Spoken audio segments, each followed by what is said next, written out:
All right, ladies, welcome and thank you so much for being here. Today we continue on our series of God name.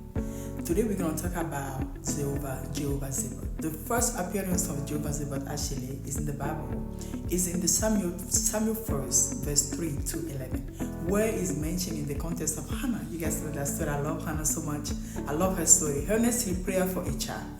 This story highlights the compassionate and personal nature, that's what I like about it, of God, despite his vast power. You guys know how God is so awesome, and authority over the heaven and earth. It served, though, as a reminder that God is attentive to your prayer, my prayer, as individual need of each one of us, or the need of each one of us as an individual.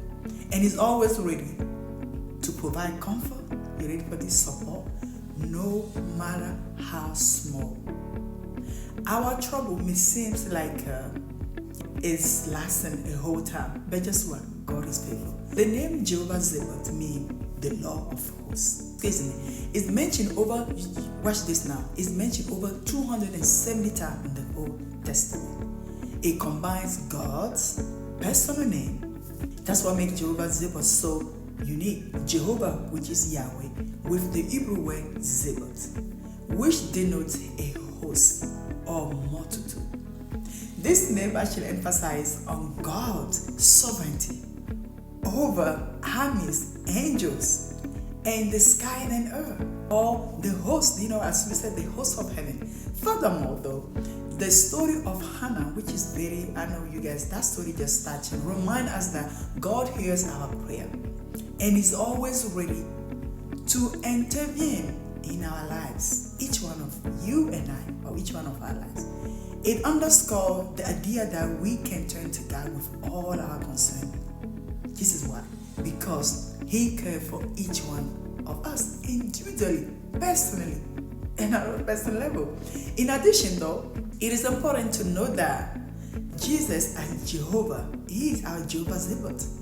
The Lord came here and redeemed you and us. He demonstrates God's power. Because Jesus was God in action, God on two legs, and compassion through his healing, miracles, and his ultimate sacrifice for our sins, you and I, so we can be saved.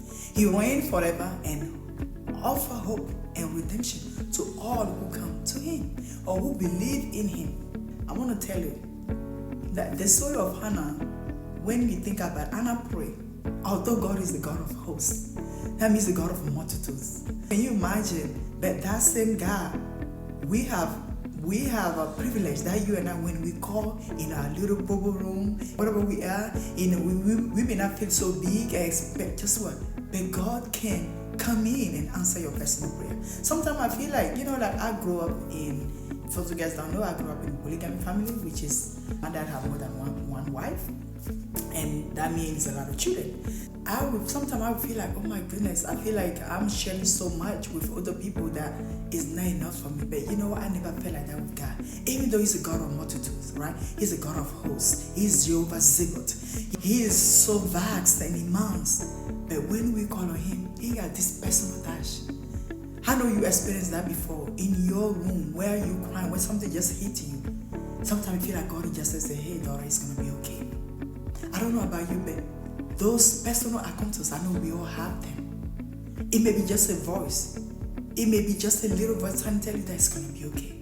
But think about it, how big everything is. The world is alone and talking about the heaven hosts, the angels. Live all, not like He's living, but He will honor your prayer and come to you and answer you also. And He make you feel so personal. That's why we got our Father, all of us. But then my Father is more personal. And God knows you, He knows everybody. It doesn't matter where you feel like, it doesn't matter who rejects you today, it doesn't matter who didn't come to you or who you call on the phone. If you may call your biological father and they may not answer you. The other day, I called my dad, he was so busy. He couldn't answer me. But do you know that our Father, our Heavenly Father, never miss a rendezvous, a meeting, a schedule. He never miss it. The Bible says as soon as we call, when we call, He will answer. Take time today to come to If you never discover Him as that personal God, and when He want to have a personal relationship with you, and I pray today that you do the same. And if you're already in that path of personal relationship, can you share? Will you mind sharing? the good news with somebody else that may benefit. Maybe somebody is calling everybody else and nobody's answered. Maybe they call 10,000 of people, their family members, nobody answered. But do you know God will answer? Midnight hour, when nobody is there to come for you, God will come for you. He said, cast all your care because I care for you. Cast all the anxiety, your worry, whatever you're going through, your trouble, your confusion.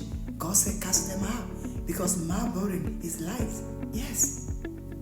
What God has for us is so much that sometimes when we think about His love, it's so immense, it's so deep, unconditionally. It doesn't matter if I cut out today, if I don't show up today, God's still there. That umbrella, I always say there's an umbrella like this, and we are underneath. We are the one that live in the umbrella. God never leaves us. I thank you today, ladies, and I pray that Jehovah Sabaoth become the new discoverer. If you already have it, that He becomes something that really, knowing that I can call God anytime, have that personal relationship with Him, and that personal phone call, that personal meeting, that personal schedule, that personal decision making. God will help you when anybody else won't be there. God will be there for you. Thank you, ladies, today, and I'll see you next video. By God's grace. Ciao for now.